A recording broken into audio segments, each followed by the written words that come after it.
Facebook থেকে যখন মানে গ্রাহকের নাম্বার নিয়ে আমরা যখন কল করে যেটা আমরা শুরু করে দিচ্ছি।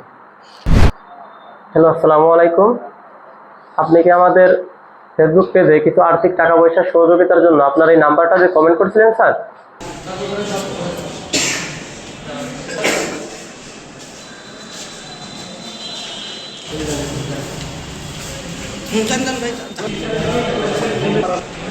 ফেসবুক থেকে যখন মানে গ্রাহকের নাম্বার নিয়ে আমরা যখন কল করে যেটা আমরা শুরু করে দিচ্ছি। হ্যালো, আসসালামু আলাইকুম। আপনি কি আমাদের ফেসবুক পেজে কিছু আর্থিক টাকা পয়সা সহযোগিতার জন্য আপনার এই নাম্বারটা যে কমেন্ট করছিলেন স্যার? তো স্যার, আমাদের অফিস থেকে কোনো স্যার বা ম্যাডাম আপনাকে কেউ কখনো কল করেছিল? ও আচ্ছা আচ্ছা। স্যার, তো আপনি কোন জেলা থেকে কথা বলছেন? ও, লালমনিরহাট থেকে। হ্যাঁ ভাই, তো আপনার জন্য আমাদের অফিস থেকে সামথিং 5,000 টাকা আসছে, বুঝছেন? তো এই টাকাটা নিতে হলে আপনাকে একটা নগদ এজেন্ট অথবা রকেট এজেন্ট নাম্বারের মাধ্যমে নিতে হবে। আমাদের বিকাশের সেন্ড মানি লিমিটটা শেষ হয়ে যাওয়ার কারণে আপনার বিকাশ পার্সোনাল আমি টাকাগুলো দিতে পারি না, আন্তরিকভাবে দুঃখিত।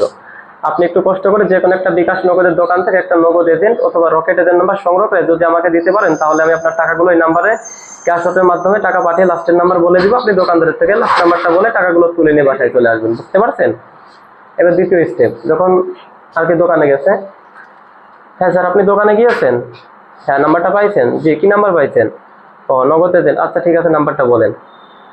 হ্যাঁ স্যার, আমি আজ আপনাকে 5,000 টাকা পাঠাতে চেয়েছিলাম না, আপনার এই 5,000 টাকার সঙ্গে আমি সামান্য কিছু বেশি টাকা দিচ্ছি। বেশি টাকাটা এই কারণেই দিচ্ছি, আমাদের একটা আপু অসুস্থ, সে হচ্ছে ঢাকা মেডিকেলে কিংবা অন্য কোনো মেডিকেলে আছে, তার টাকাটা আমরা পাঠাতে পারি না, কারণ আমাদের বিকাশের টাকা নেই, আপনিও জানেন, আপনাকে আমি দিতে পারি নাই। তো আপনার টাকার সঙ্গে যোগ করে আমি নগদ এজেন্ট নাম্বারে কিছু অতিরিক্ত টাকা দিয়ে দিচ্ছি। আপনি এখান থেকে আপনার 5,000 টাকা রেখে দিন, আর বাদ বাকি যে টাকাটা থাকে ওই টাকাটা আমি যে বিকাশ পার্সোনাল নাম্বারটা দিব ওই নাম্বারে একটু পাঠিয়ে দিন। আচ্ছা ঠিক আছে স্যার, টাকাটা কি পাইছেন আপনি? হ্যাঁ, টাকাটা আসছে। আচ্ছা, তাহলে বিকাশ নাম্বারটা তোলেন, 0188 এবং নানান কিছু। এবার সে নাম্বারটা নিয়ে যদি সে অ্যাকাউন্টে, দোকানের অ্যাকাউন্টে না যায়, তাহলে মনে করেন যে আমি যে বিকাশ নাম্বারটা দিলাম ওই নাম্বারে টাকাটা দেবে। আর যদি অ্যাকাউন্টে ঢুকে পড়ে আর যদি মেসেজ দেখে ঠিক করে ফরওয়ার্ড মেসেজ, তাহলে আর দেবে না।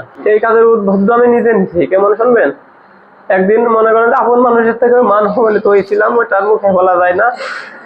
তারপরে একসময় মনে হয় ভাবি যে একটু মন খুলে বলেন আমাদের, নাহলে বুঝাবো কেমনে দেশবাসী ধরেন যে আপনার ফ্যামিলিতে একজনের 10টা কাপড় লাগবে কিংবা একজনের খাবার লাগবে, খাবারটা আমি দিতে পারছি না, না দিতে পারলে তখন আমি একজনের চোখে খারাপ হয়ে যাচ্ছি, মনে করেন যে বাড়ি থেকে তারাই দিচ্ছে, এরকম একটা অবস্থা গ্রামের।